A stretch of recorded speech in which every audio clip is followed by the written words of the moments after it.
नमस्कार, माझं नाव करिश्मा माने. मानेज रेसिपीमध्ये आपल्या सर्वांचे स्वागत आहे. आज मी इथे दुधी भोपळ्याचे काप करून घेणार आहेत. अगदी कुरकुरीत आणि खुसखुशीत असे चटपटीत काप करून घेणार आहोत. तर इथे मी काही साहित्य घेतले आहेत. तर मी इथे 1 चमचा लाल तिखट घेतला आहे आणि अर्धा चमचा हळद घेतली आहे आणि त्यात चवीनुसार मीठ घेतलं आहे.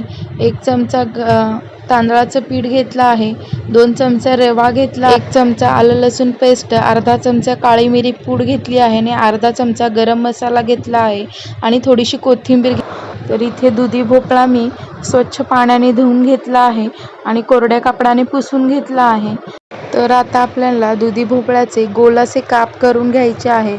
तर इथे बघू शकता अर्धा इंच सोडून मी दुधी भोपळ्याचे काप करून घेत आहे आणि अशाच पद्धतीने आपण सर्व काप तयार करून घेणार आहोत. तर इथे मी थोडेसे काप काढून घेतले आहे आणि अर्धी दुधी बाजूला काढून ठेवते.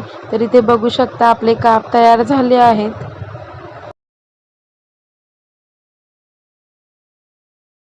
तर इथे मी सर्वात पहिल्यांदा प्लेटमध्ये रवा घालून घेतला आहे आणि त्याचबरोबर तांदळाचं पीठ घालून घेतलं आहे. तर इथे तुम्ही बघू शकता की आपण हा वेगळाच मसाला तयार करून घेणार आहोत. तर इथे मी काळी मिरी पूड आणि गरम मसाला घालून घेतला आहे. हळद आणि लाल तिखट घालून घेतलं आहे. आलं लसूणची पेस्टही आपण इथे घालून घेणार आहोत आणि बारीक चिरलेली कोथिंबीरही आपण यात घालून घेणार आहोत आणि छान हे सगळं मिक्स करून घ्यायचं आहे आपल्याला.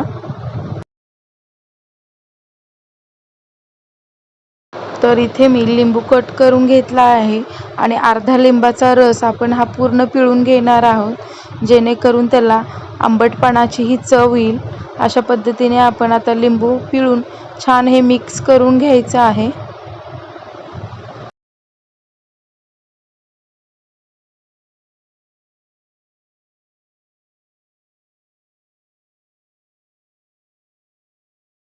आपण सारण तयार करून घेतलं आहे. यामध्ये आपण थोडं थोडं करून पाणी मिक्स करून थोडंसं असं सैलसर असं पीठासारखं मळून घेणार आहोत. तर इथे बघू शकता अशा पद्धतीने मी थोडं थोडं करून पाणी घालून घेऊन छान असं मिक्स करून घेतलं आहे आणि त्यात थोडंसं चवीनुसार मीठ घालून घेतलं आहे आणि हा मिश्रण परत एकदा छान असं मिक्स करून घेतलं आहे. तर इथे आपलं बॅटर रेडी झालं आहे आणि सर्व आपले दुधी भोपळ्याचे काप तयार करून घेतलेल्या सर्व कापांना आपण छान असं हे मसाला कोटिंग असं करून घेणार आहोत.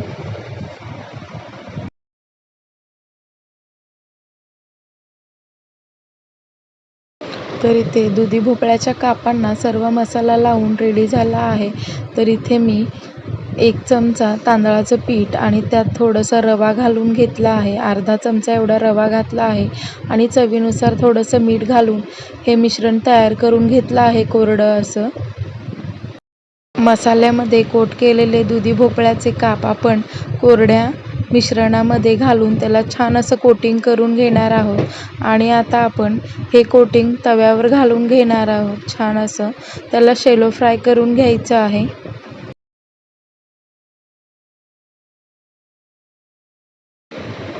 तर इथे मी तवा तापवण्यासाठी आधीच ठेवलं होतं.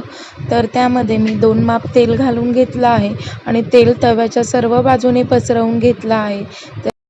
तयार करून घेतलेले दुधी भोपळ्याचे काप आपण तव्यामध्ये घालून घेणार आहोत. एक एक करून सर्व असे छान क्रिस्पी होईपर्यंत भाजून घेणार आहोत.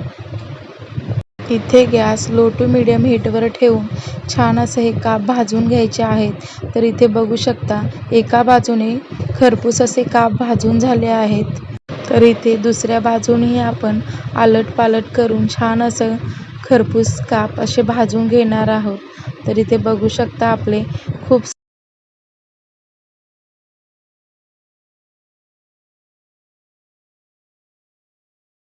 क्रिस्पी आणि कुरकुरीत काप हे छान मस्त गरम गरम पावासोबत खाऊ शकता.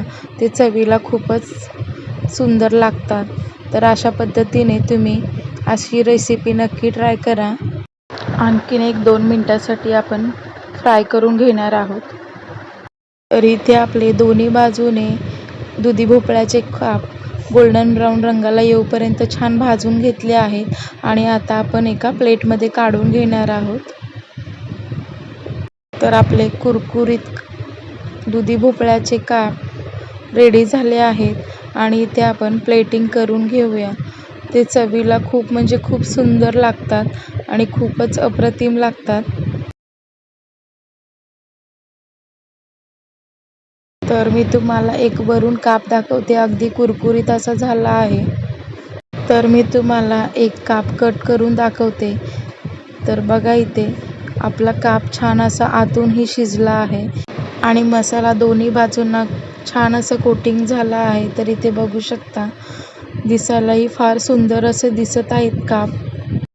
जर तुम्हाला माझा व्हिडिओ आवडत असेल तर माझ्या व्हिडिओला लाईक करा, शेअर करा आणि माझ्या चॅनलला सबस्क्राईब करा.